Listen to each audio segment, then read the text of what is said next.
to the Integrate Yourself podcast. We're your hosts, Allison, Pelot, and Maja Gottlieb. We're here today with Maddy Moon. Maddy is an author, a podcast host, a retreat leader, a transformational life coach. She's a guiding force for women who want to stop overthinking their lives away and live with more trust, intuition, and flow. Maddy Moon was driven by perfectionist energy for most of her life, which led her down a dangerous path, always striving to do more, be more, and accomplish more. She found herself disconnected from her body with multiple disordered eating patterns, a restlessness, and a lack of confidence. Maddy healed her heart, spirit, and body and mind by stepping into her unique feminine essence, giving up the need for control, and learning to surrender to a higher power. Maddy takes life by the reins today by leading thousands of women across the world through their own transformational experiences through her podcast, Mind, Body, Musings, her website, maddymoon.com, and her global retreats.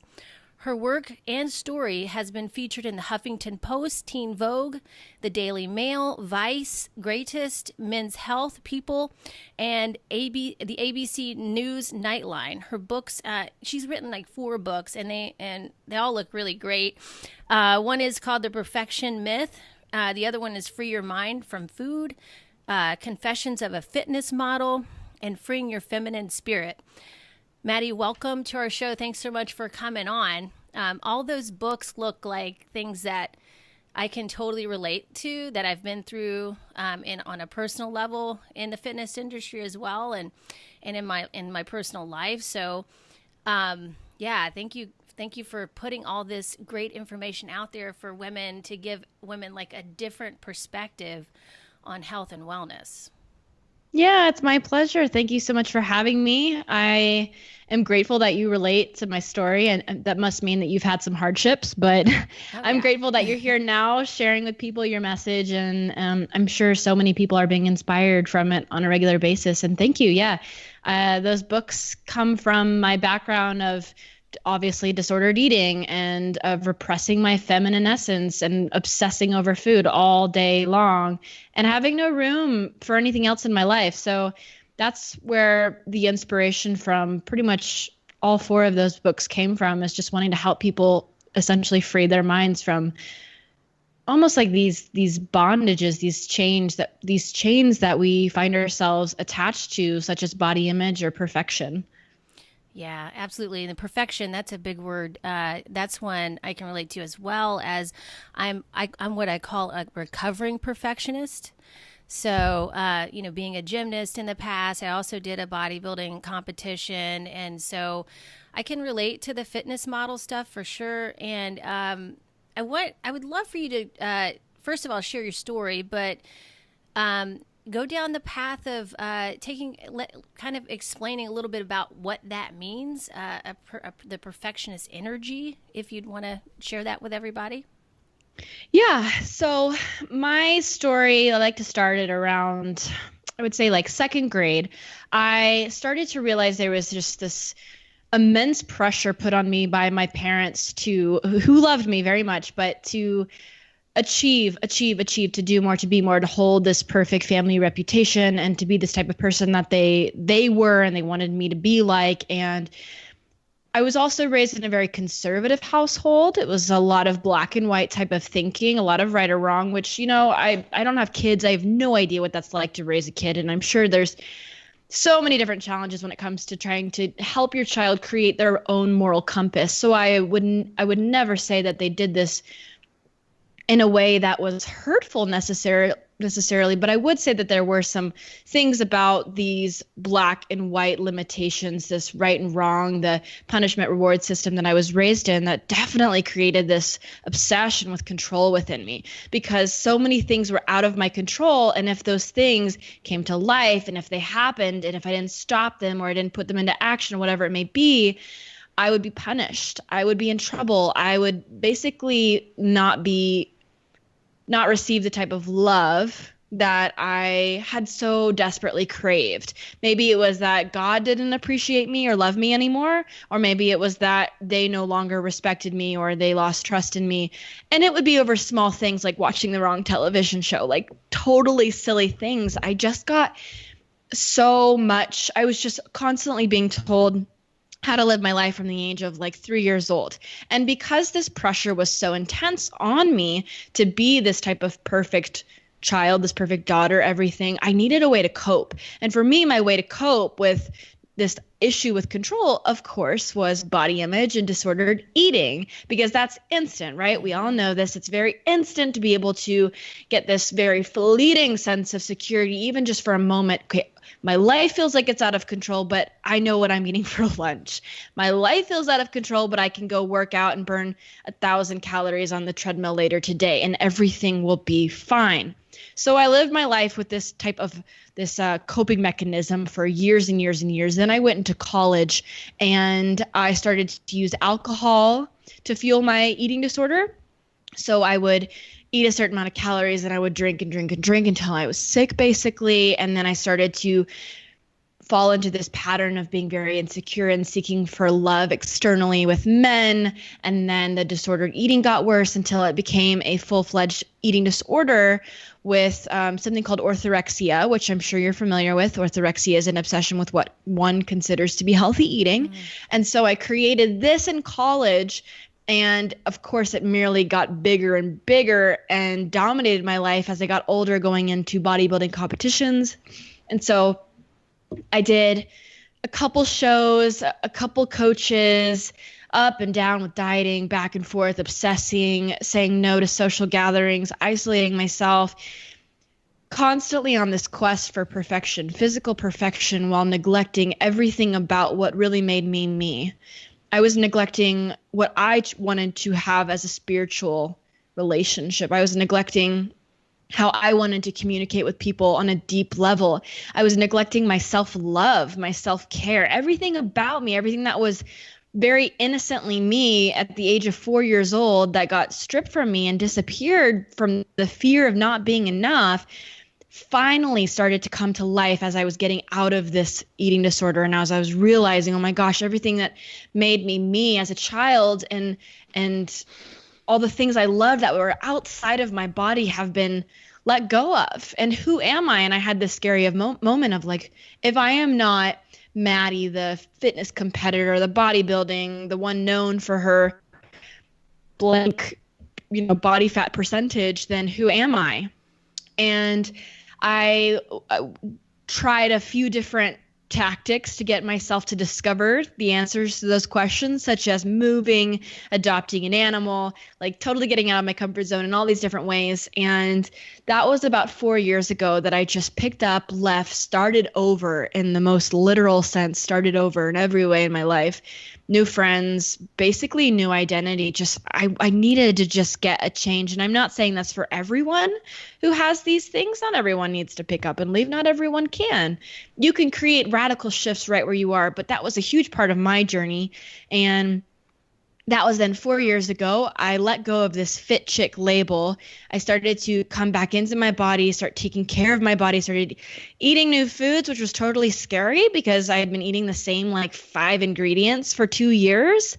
So I dealt with a lot of like body issues. My body was like, how do I digest this? And my mind was like, what's this going to do to me? And I just sat in it. I sat with it. I didn't leave that, That's part of this process of being able to get freaked out, be scared, be nervous, have bathroom floor breakdowns, and still stick with the process and not judge yourself for freaking out about it. Because, yeah, it is scary when you're making a radical shift like this. So that was 4 years ago. And then from there, I started my podcast, which is now 4 years old almost.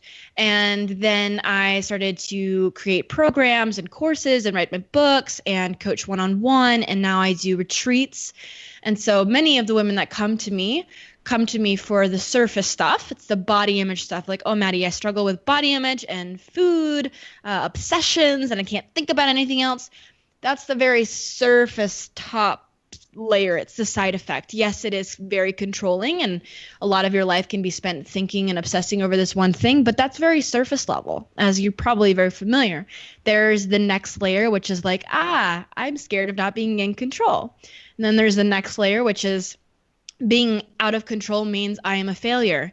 And then there's the next layer that could vary, but a lot of it comes down to worthiness. So it's like, if I'm not always in control, then I'm not a worthy woman, or there's shame around being a woman, or maybe you were raised by a mother that says men will leave you, do everything yourself and never be taken care of. And these kind of messages, or God won't love you if you hang out with the wrong people, or you watch these bad TV shows, or you do this and that. These kind of fears, these worthiness wounds start to get into our bodies, like in the deepest core, our subconscious, making us think that we are not worthy, and we constantly need to struggle and fight and earn our worth, whether through your work and climbing up the corporate ladder, making more money, having the most successful partner, being the most successful partner, being assertive and headstrong and never letting anyone take care of you, having eating disorders. It manifests in so many different ways.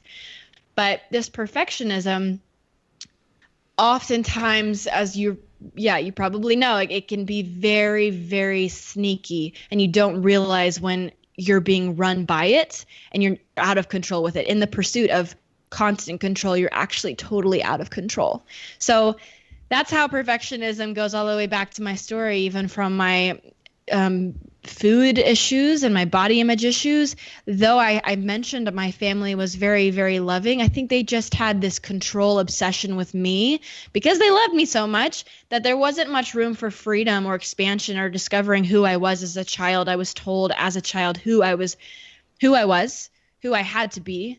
And if it was anything outside of this box, this boundary, then it was wrong. It was bad. You don't want anything outside of that because it is bad. And tied into religion, that was very hard for me to constantly want to have God's love, but feel like I was always on the verge of losing it. And I'm not going to disclose what religion I was in or anything like that. And I'm not saying anything is wrong with religion whatsoever.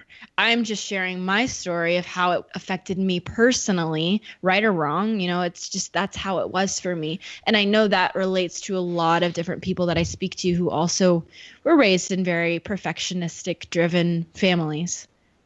Yeah. Thank you. That was amazing. I could relate to so much of that. There's so many layers that you have to take off. From my experience of being a woman anyway, even especially if you've never really learned to set healthy boundaries, learning how to do that, get comfortable with it, practice it, learning strategies for actually stepping away from when you get into that perfection mode and becoming aware of it, and then saying, hey, I need to step back and do something fun, or divert myself from like that, with the blinders on kind of mentality.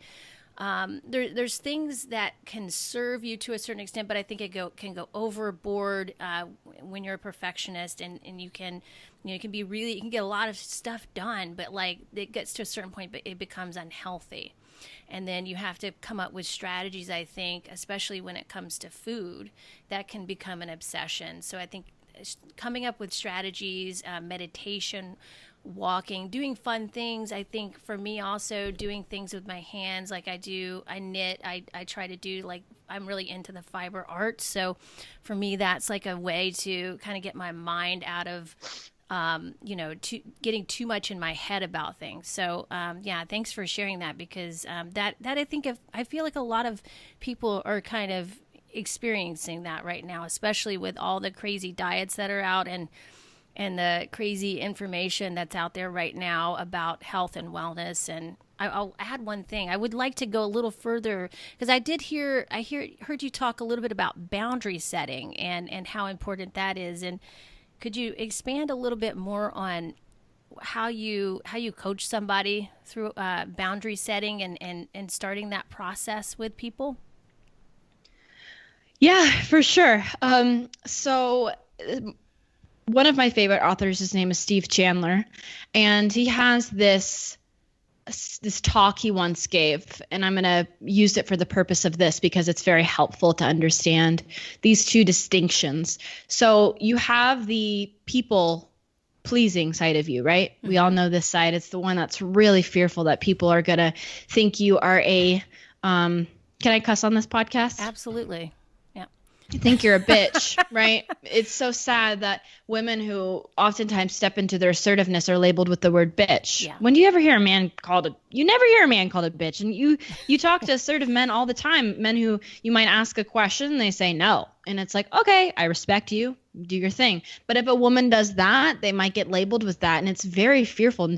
No one wants to be seen as an unwarm person. Like, I mean, not no one, I'm sure there's some people that don't care, but I know for me and many of my clients, like people pleasing is just so in the body, like especially just being a woman. It's like you're expected to constantly serve and give and endlessly give and nourish and be liked. Like whatever you do, be liked. And it keeps people from playing big. It keeps people playing small because of this fear. And if you're constantly giving your energy out and giving your energy away, then how are you giving yourself energy? How are you saving energy for yourself? So going back to the distinctions, there's what Steve Chandler says, that there is the social self and the professional self.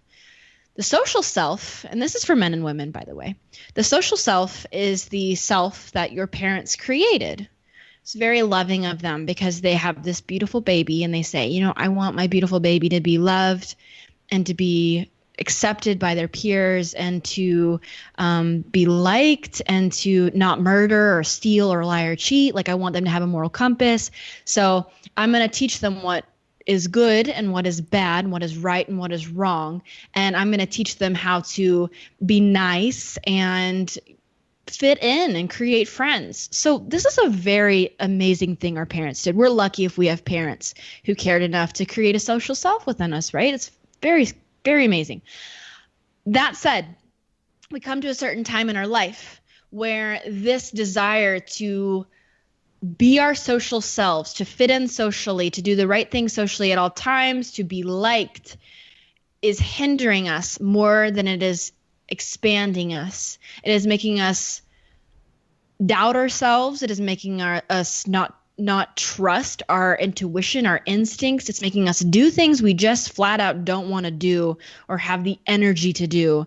But the social self says, you got to do this. Like they asked you to take the shift. They asked you to pick up 5 kids from carpool. Right. They told you that you gained weight. You need to nod and tell them you're going to go on a diet. They told, it's just that social self that's like, oh, listen to others. They know better. And then there's something called the professional self. And when I say professional self, I don't mean the part of you that puts on a suit in the morning and goes out with a briefcase. I mean, the professional self is the version of you, the real version of you that you want to create. It's created by you. Social self is created by family. Professional self is created by you. It's the part of you that says, you know what? Writing words like I just wanted to pop in your email when I'm writing an email, or maybe, kinda, those softening words that make your email seem like really sweet and like gentle, and like putting in like a million ha-has and exclamation points and happy faces, because you're trying to make sure the person on the other end knows you're happy, right? So you're just like, hey, I just wanted to pop in your inbox. I know you're probably busy, smiley face, blah, blah, blah. Kind of like you don't want to bother them or something. You don't want to bother them because you feel like you're taking up too much space. Yeah. And so I just love this example because it's easier for people to wrap their minds around. If you go look at your text or your emails, look at the way you write things, because the social self says, put in those smiley faces, put in those exclamation points. Don't you dare risk them thinking that you are like, you can take up space in their inbox. Make sure they know that it's a privilege to take up space in their inbox. Like, it's just the worthiness in our minds. When we do something like that, what's happening is we are overvaluing something about them and we are undervaluing something about us. We think we're not on an equal playing field in life because they have more money, they have more success, they've been on TV, whatever it may be. So we're overvaluing them, undervaluing ourselves. In the professional self says, you know what? I'm not going to overvalue them. I'm not going to undervalue me. We are all worthy. We all have high value in our own ways, and we all have unique gifts. So I'm going to go back to that email, and I'm going to take out the just and the maybes and the happy faces and the exclamation points, and I'm going to clean it up, and I'm going to make it seem assertive. Yeah. And I'm going to step into my assertion. I'm going to own it because I'm a powerful woman. And so that's part of the professional self is setting boundaries with yourself and with others. So an example of setting a boundary with, let's say that it's Thanksgiving almost. I don't know when this is airing, but it's almost Thanksgiving. And I know a lot of people are like kind of stressing out because they're going to see their aunts and uncles, their parents, maybe they've put on weight and they have a family that just does not know how to not comment on their body. And it's very triggering. It's very frustrating, especially if you're at the beginning stages of this recovery process. It could be very triggering, and you could make you very vulnerable. You'll want to go back to dieting whenever someone says something like that. Or maybe you've lost a lot of weight and you don't feel like you are relatable anymore. Maybe you're someone who had a lot of weight and you've lost weight and your whole family has weight and you don't feel relatable anymore and you feel like the outsider who like sold themselves out. And I don't know what the dynamic is, but there's so many possible dynamics when it comes to family and it comes to weight and it comes to food. So if you have stress coming up about the holidays, an example of a boundary with others would to be able to step into your power when anyone makes a comment on your food saying you need to eat more or saying, oh my gosh, you're going to eat all of that. And the boundary with them would say, hey, you know what? Like, I get it. But right now at this point in my life, like I would just really appreciate it from the bottom of my heart if we just didn't talk about my food or my body. And setting up that boundary in advance, not waiting until they do it, because then you're going to be on pins and needles waiting for someone to make a comment, but instead letting the people know that if you feel vulnerable with them, letting them know beforehand, like I trust that they're going to receive this, and saying something like that. And you can craft it in your own way. Now, whether or not they respect that boundary is not up to us. We can make the request. So we can set the boundary with others. But then say they don't listen, say they make comments anyway, say they don't get it. They weren't raised in a family that like you respect each other's wishes. Like what if that's the case?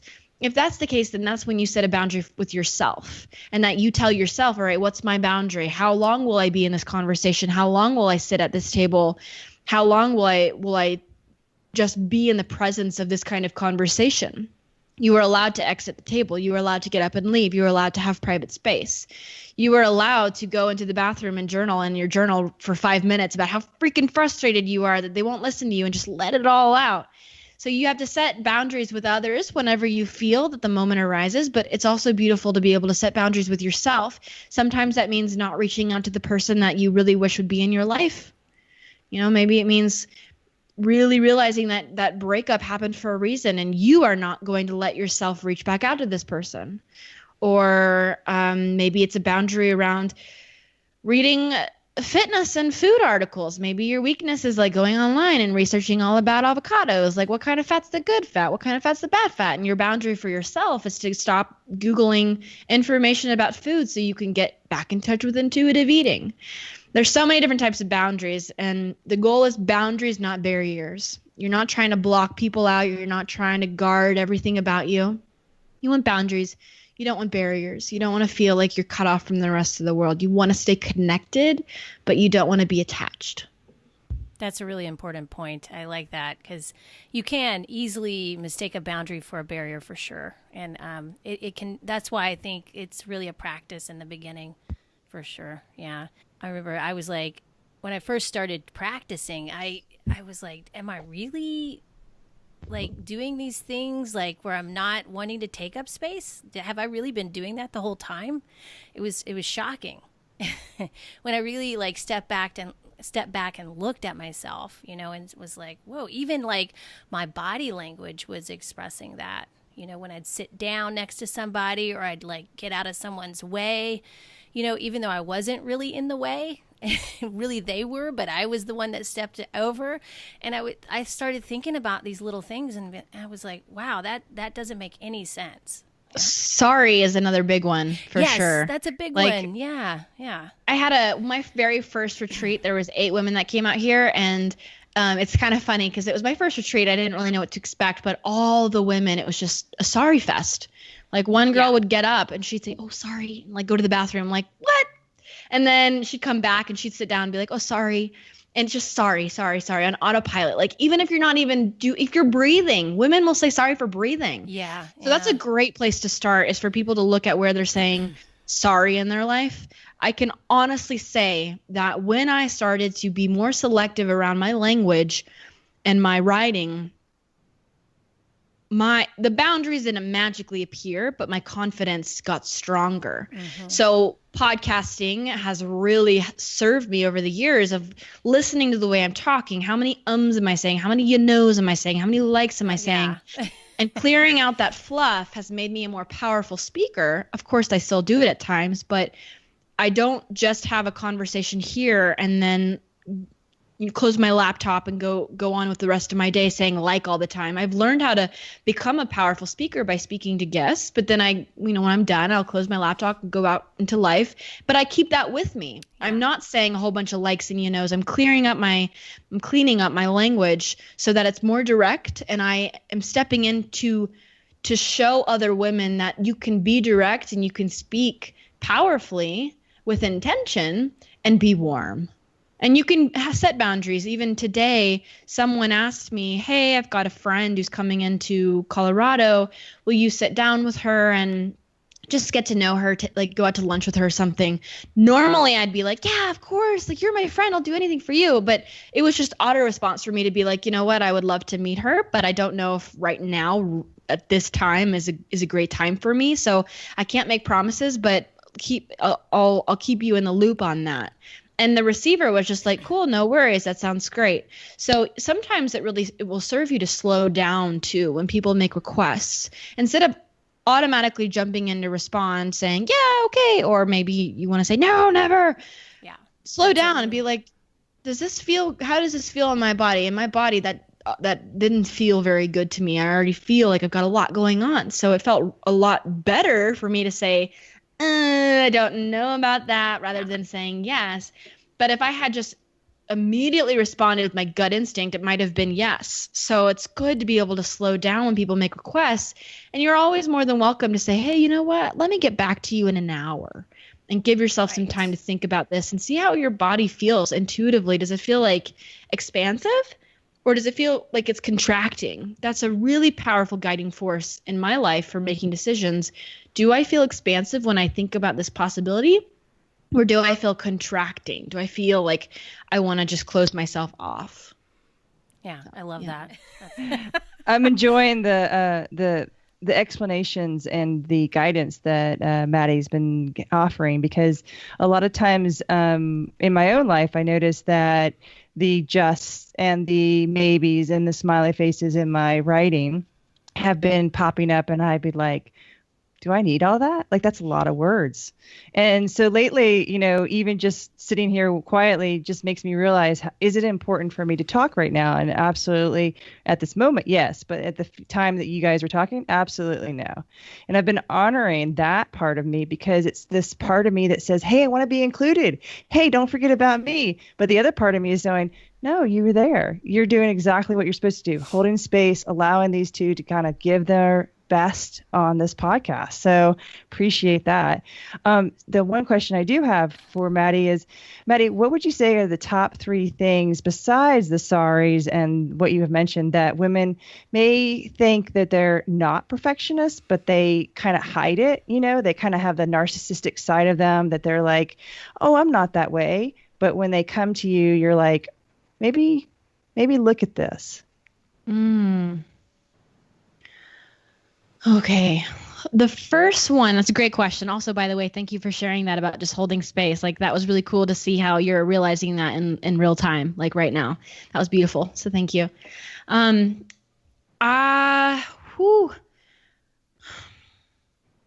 first one that came to mind is, I wouldn't say it's not narcissistic. I think a gut reaction, and this is for a lot of people in general, a gut reaction, especially as a coach, it can be very frustrating as a coach when I'm working with someone who's not being coachable because they don't have a beginner's mindset. So if I give some sort of insight, someone who says, oh, I know. Yeah, I already do that. I know. Mm-hmm. Do you? I mean, do you really know? And I can say this because this is me. I've had my own coach call me out and be like, if we're going to work together, you have to know you don't know everything. And I was like, cool, you're right. Thank you. And I see that pop up in my life sometimes when I'm doing I do a lot of acro yoga. And when I do that, sometimes I'll work with someone who's like, okay, to do this, you need a blah, blah, blah. And I've done it a million times. And I'm like, shh, shut up. I know. Wow, I know. And I really had to work on being like, you know what? Doesn't matter if you know, like just listen to what this person's saying. Instead of saying, I know, say, oh, okay, got it. Like, what's the worst that can happen if I say, oh, okay, got it? In fact, every time I've done that, I have felt so much more open, even if I know.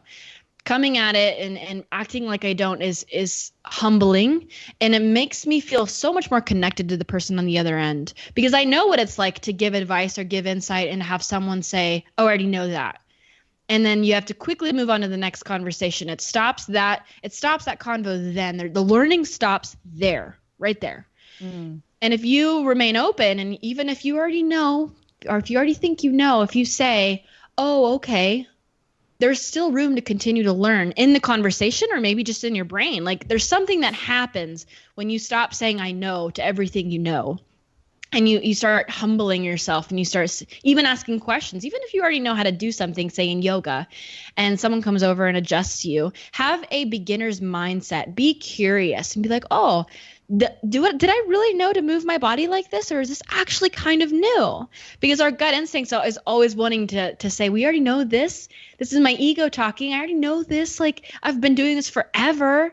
And that's the inner mean girl or inner mean guy. It's that voice that's really scared to not know something. So it puffs up its chest and it says, I know that, because the idea of not knowing everything is like scary to our ego. We want to think that we are very well learned. We're very smart. When in reality, there's just so much learning to do. Even if you've done something a million times, there's still something different in this moment that you can learn right now. So that's certainly one thing. I'm trying to think of two more things. Well, I think I want to honor that part of you that says honor the beginner's mind, because that's one of the things that masters of anything say, that go back to the basics. And the basics are to get your fundamentals to know that they are never forgotten. And so one of the things that I like about that is I think when we start going past our knowing of we know so much, is that we get into I'm bored. I'm so bored. I've done this before. Yeah, okay, whatever. It's that apathy starts to build back in there. So I really do think that if we could stay more beginners and refresh ourselves and look for the things that we have kind of dismissed, we'll see a whole new thing every time we look. Yes, it's so true. In my first 2 years of coaching, I was so fueled by the idea of being, not even the first 2 years, for a lot of my life, I was fueled by the idea of being famous, to be totally honest with you guys. I really wanted to be famous for years. I thought if you weren't famous, you weren't really important. I don't know where I got that from, but I thought that you needed to be famous in order to really make a difference in this world. And to me, at first, I wanted to be famous for being a fitness competitor, and then I wanted to be famous for being an author, and I want to be famous. And during that time, whenever people would ask me what I do, I would just be like, what do I do? I am a podcaster. I write books. Blah, blah, blah. And it's so obvious now that was my ego, so fearful of not being famous, of not making this big impact in the world. That's like the Maddy Moon impact. Wasn't even about doing good. It was about my name being out there. And my ego was ruling the show, even whenever people were watching me and being like, oh, Maddie's like got her stuff together. She's on a podcast. She's writing books, blah, blah, blah. No, I didn't. And I was really being driven by this, that my value and my metrics for those values were off. My value was be famous. Like that was my North Star. And the metrics were, how many likes do I have? How many new followers to get? How big is my email list? How many people recognize me at the farmer's market? And that was, I'm so grateful for the humbling I've experienced over the past year. And more than anything, just the change in my heart. I don't desire to be famous. That's not at all a value in my life. I desire to have connection with other humans on this planet. Like that's my main goal. And how those connections come to be, if I'm a coach or I'm a speaker, or if I am being the one being spoken to and I'm learning, I just want real, authentic connection with people. And stepping into my power meant stepping into the fact that I might not be famous in this world. And that's great. I don't really care about that anymore. But at first that was kind of scary for me to be like, oh my God, maybe I don't have to prove my worth by being known. Maybe I can experience my worth right now. Oh, yeah. And that was a beautiful. wake-up That's call. powerful. Yeah. That was a wake-up call. And I didn't really settle in until probably like a year later. But when I first was like, maybe worth is like experienced on a day-to-day basis, on a moment-to-moment basis. And I could feel that worth if I'm in the bathtub or if I'm at the gym or if I'm sleeping, like I'm still whole. Yeah. It was just a wild thought because I had been living my life thinking I needed to be like a movie star or something. Like I just needed to be known. And I'm tying it back to the asking questions and having a beginner's mind, because I want to be a beginner, because the minute I'm not learning anymore, and I'm not really connecting, because when I stop saying I know to everyone who's telling me anything, I'm not connecting with them, because that's potential for a great conversation at the least. Absolutely. Right. It's just learning more about maybe how their body works if we're doing acro together, or I don't know. I just think it's very powerful to be able to let down those barriers, because that's really what it is. It's a barrier saying, I know everything. You can't come in and teach me something. But maybe a boundary could be just saying a boundary for yourself, saying, I know this. I know what this thing is this person's telling me. But for the sake of connecting, I'm not going to act like I know everything. I'm just going to say yes. Like, tell me more. Maybe even that. Yeah, that's where the surprises come, right?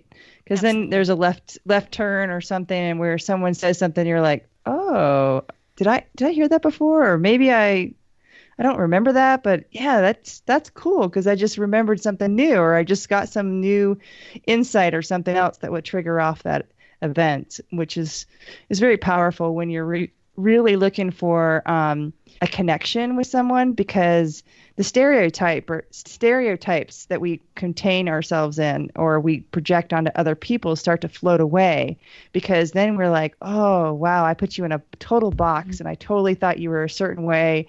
And just because the way you said things and did things, and it just really limits everything we do.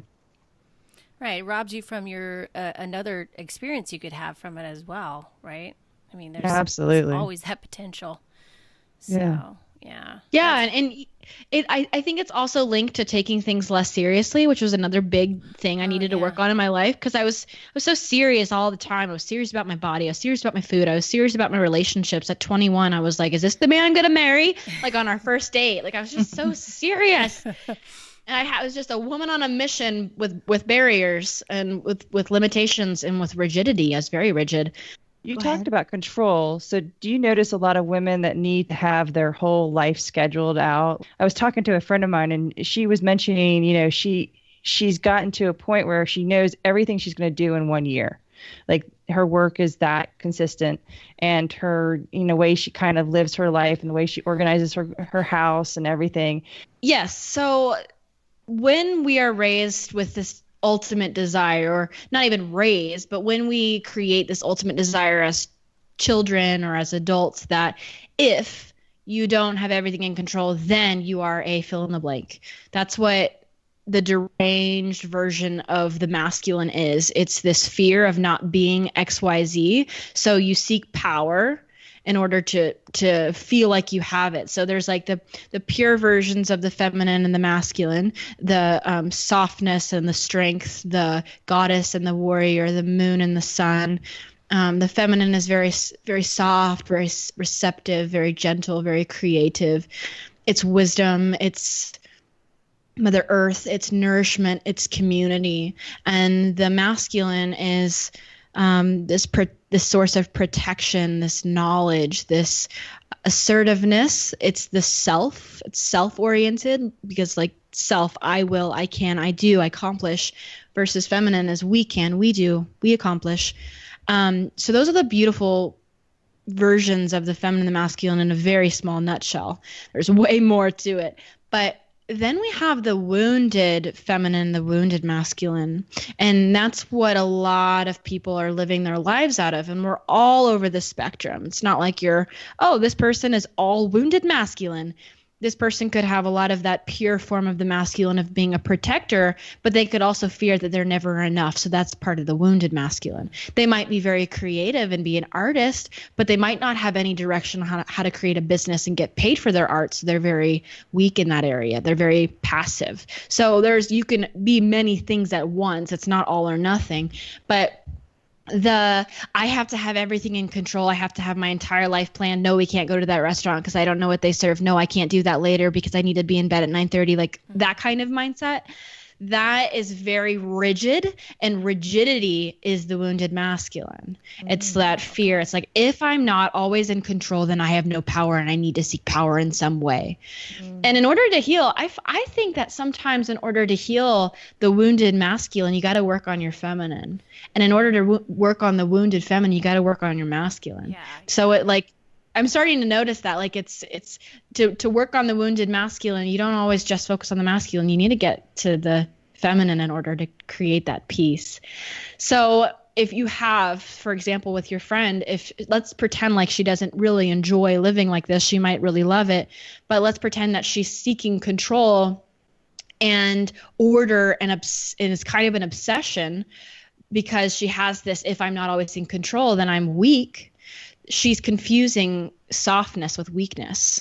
And so many people do that. So in a lot of women who are very assertive, which is great because they've probably been served very well in their business and they're probably very successful, they might not be succeeding so much in their relationships because they don't know how to let someone else take control. They're always in control. And that can be very hard if she's with a man, that could be very hard for a man because most men really want to have that sense of being the protector and provider, not always financially, but in some way they want to know that, they can reach the butter on the top shelf if she can, or they can fix something. They like to do things. And so if they're with a woman who wants to do everything and never wants him to do anything, sometimes men can feel a little bit like,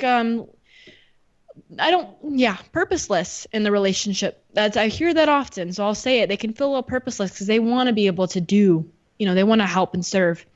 That's the warrior. It's exactly what the pure masculine is. It's the warrior. It's going out and accomplishing in a healthy way. And so if she wants to work on her letting go of control, she's got to look at her feminine, the relationship with the feminine. How is she softening in her life? Can she soften her schedule? Can she soften her goals? Can she have goals which are beautiful but soften into them saying, hey, you know what? These are my goals. Awesome. I love having goals. But if the universe says no to these goals, I'll be okay because the universe has something better and I'm being taken care of. And being able to see it in that way is very feminine because it's very receptive. It's trusting, it's surrendering. If structure and security is the masculine, I've got you. If that's within yourself, the masculine part of you says, I've got you. Then the feminine says, I surrender to that. It's the softness. So look at your life. Can you set goals and say, I've got you goals, we're going to make this happen, but also say, but I surrender if it's not going to be perfect, or I surrender if it goes a different path. Right. One of the things that came up when you were talking was the idea that has been kind of laid on women in terms of not being able to handle their money. But one of our biggest issues from generations was because women didn't have the access to money, didn't have jobs, didn't have the they were the householders, right? And when we started getting into the years of the 80s and stuff, we started to see more of the assertive businesswoman who was called either the bitch or the woman that was competing for men's jobs.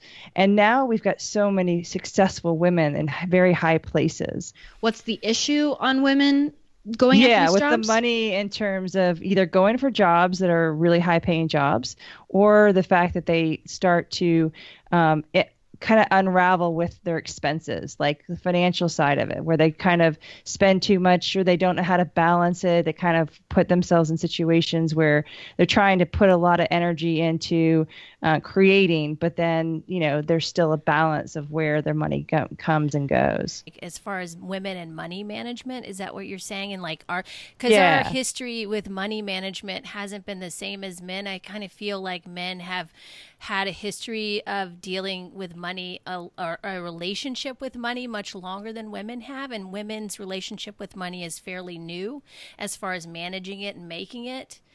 That's just my theory. I don't know if that's true or not, but do you find that that you help women, discover a new relationship with money, or how does that? I think, is that what you're trying to say? Yeah, Maya, I think you got a good way of saying it is money management. Like women have like not a lot of background in that. It's starting to be one of those things that you either see the extremes, the one that has a lot of money and then has the control issues, or the ones that don't have a lot of money and then they have issues around that. Does that make sense? Yeah, that makes total sense. And I see this often. It's the actual in between of being like, I can make money, but I also know that my partner can make money too, and we can make money together and have this like happy financial relationship where we both look at the bank account together and we both do the shopping together. Like, that's not the most common. There's either one or the other. It's like the woman is the one going out and like being the breadwinner, and she's doing it all, and like she's probably pretty intense, and she's probably not totally always in her feminine unless she's really taking care of that side of herself. Or there's the side where the woman goes immediately into the category of like, I'm not going to handle the money or do stuff with the money. I'll just take care of the kids. And that's totally fine as well. There's nothing wrong with any of this. What I think is the direction we're starting to move in is where we're having these honest conversations about women coming together saying, hey, I don't know how to handle money. And that's step one. It's just admitting it, saying, my dad never taught me how to handle money. I'm not saying this, but if someone was to say that they're coming forth about this issue, they would say, my dad's never taught me how to handle money, and I'm ready to learn. And it's not at all this person's fault, but she might still have shame around it. She might be embarrassed around it. I've talked to so many women that have said, I'm embarrassed because I don't know how to handle money. And I'm just now getting responsibility for my husband. And because I asked him, and I want to do it, and I want to be able to budget and do spreadsheets, and I want to learn, because it is very empowering. It's very empowering to learn how money works. Fortunately, my dad did give me some help. He was very resistant though, because since I was young, my parents were always like, one day you're going to find a man, you're going to settle down, he's going to marry you like when you're 21 probably, and then you'll have kids and you won't go to work. It'll be like the perfect life, whatever. And then of course I'm like, I'm going to be an English major. And my dad's like freaking out because he's like, what are you going to do with that? Then I get out of college and I'm like, I'm not even going to go get a job. I'm going to create my own. And then he freaks out about that. But then he took me seriously. And then he's like, all right, now we will look at money and I will teach you how to like have a credit card and bank account. And it was frustrating at times because he would talk to me like I was a little girl, not a grown adult. And I think that's just kind of parents in general. But my father specifically was just like very harsh on me and always kind of doubted that I could take control. And now that I've done it, he's in awe because I was able to accomplish what I set out to accomplish.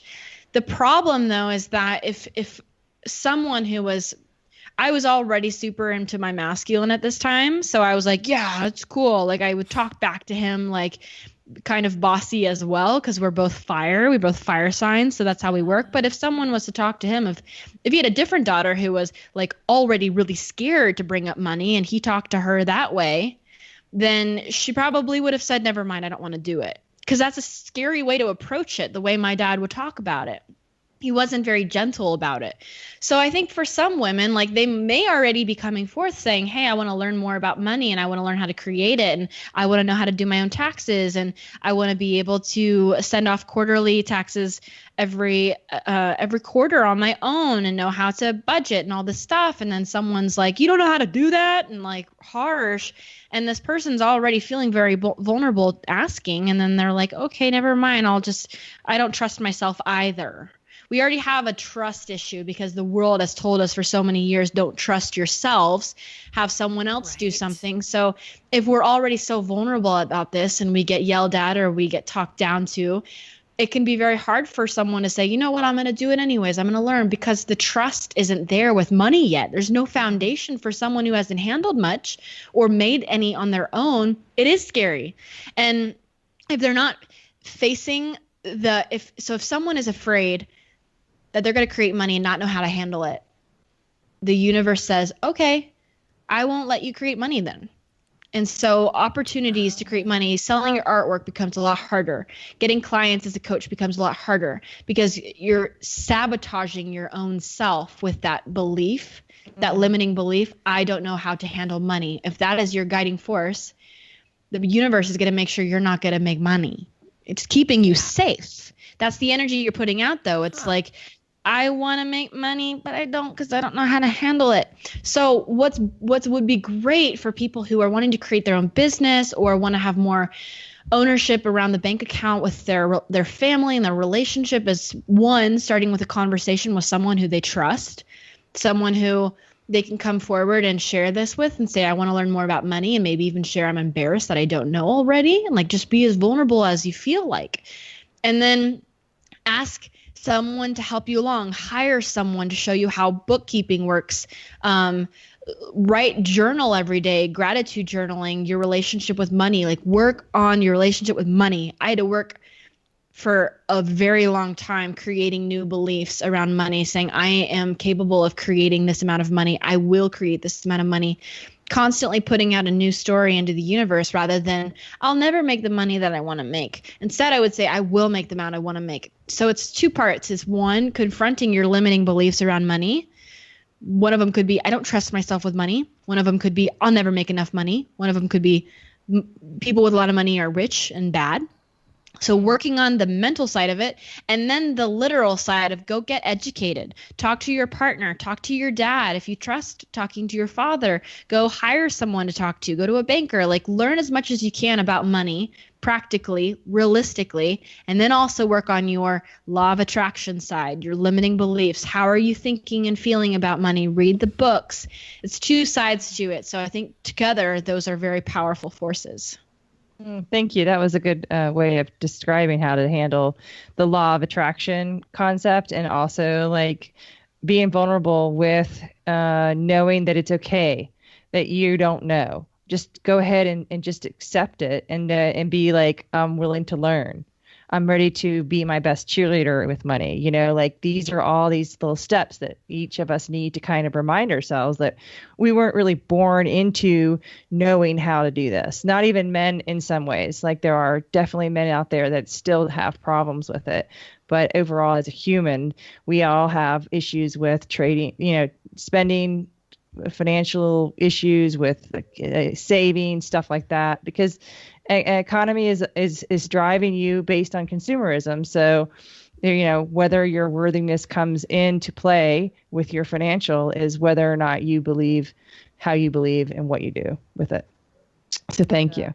So you talked about your journey with different diets, and both Allison and I have been dealing with a lot of our own through the years, and we've been down the gamut of different types of diets. But one of the ones we have found that has really kind of helped, and I'll say right now because you know we have to learn and unlearn things. So Ray Peat is a guy that we have really kind of attached to his way of process of thinking, like this being your own authority, allowing yourself to be the researcher and your own physician with your health.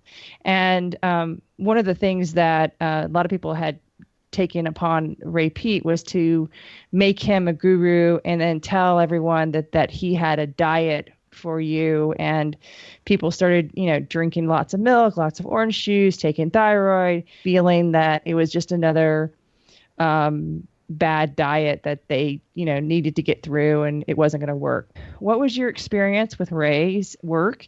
And you said you're not doing it anymore. What made you go away from working with it?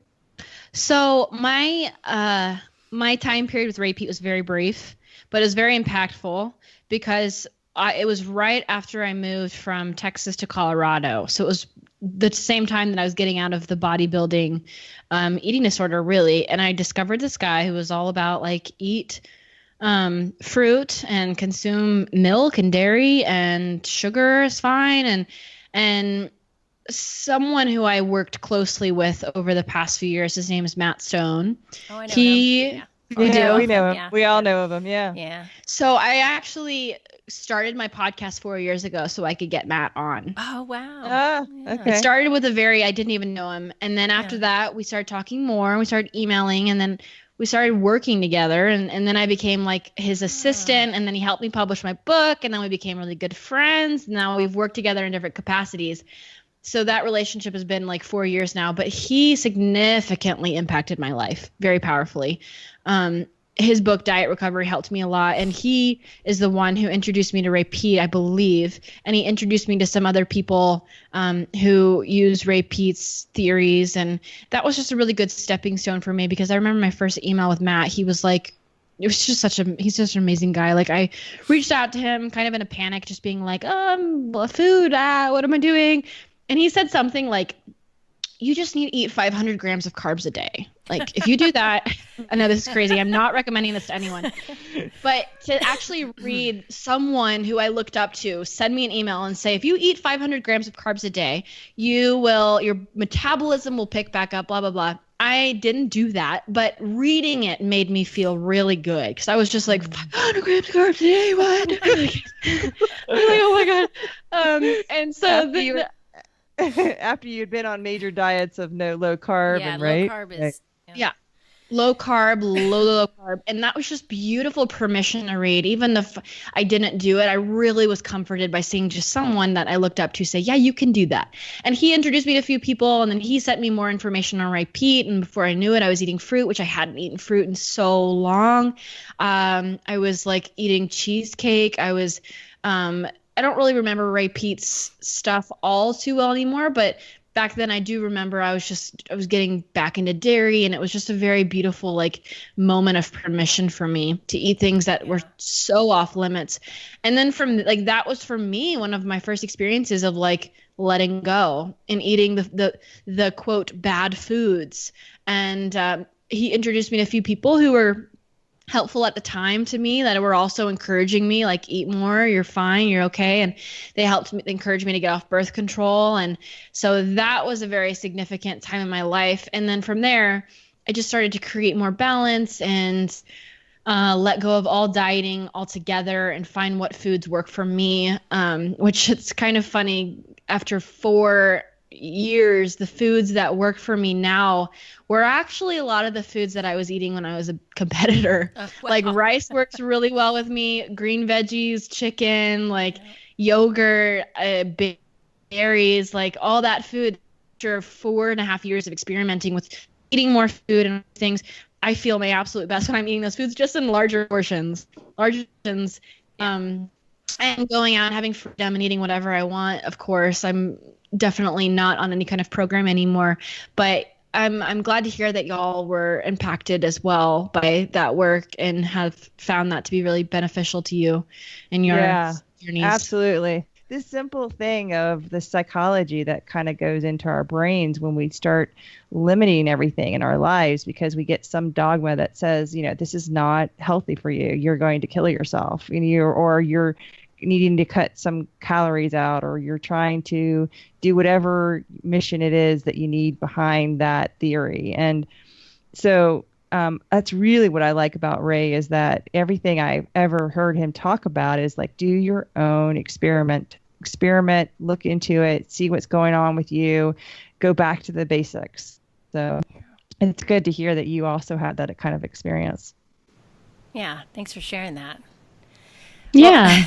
Well, that's really cool. And I think that's how I originally found you, by the way. I think it had something to do with Ray Peat. And I have retreats. I've been doing retreats now just for a year, but I've already done 5 because I love them so much. Yeah. And the next retreat that I'm doing is going to be one that I just hosted again. It's going to be in Boulder, Colorado, called the Feminine Surrender. Oh. And it was so powerful. This last one I did, we rented out this mountain home in the mountains of Boulder, and it was like kind of snowing, and it was just gorgeous. One of the walls is just nothing but glass in this like mansion in the mountains. It was beautiful. And the retreat is around creating that harmony between your feminine and your masculine. So your warrior and your goddess. And it's not this woo-woo, touchy-feely retreat. It's a very like down-to-earth, grounded retreat with a lot of powerful women who just one, don't know how to step into their sensual femininity, but also two, might not have much clarity around how to create boundaries. So we focus on boundaries. We focus on giving up control and surrendering, hence the feminine surrender. But the heart of this retreat in my mind is the acro yoga piece. I bring in acro yoga, I bring in my teacher, and we do some acro yoga because that's one of the most beautiful physical forms of this harmony, because the person that's basing is the warrior. It's the support. It's the one picking up the person on the top, and the flying is surrendering. She's stepping into her ability to surrender and to let go of control.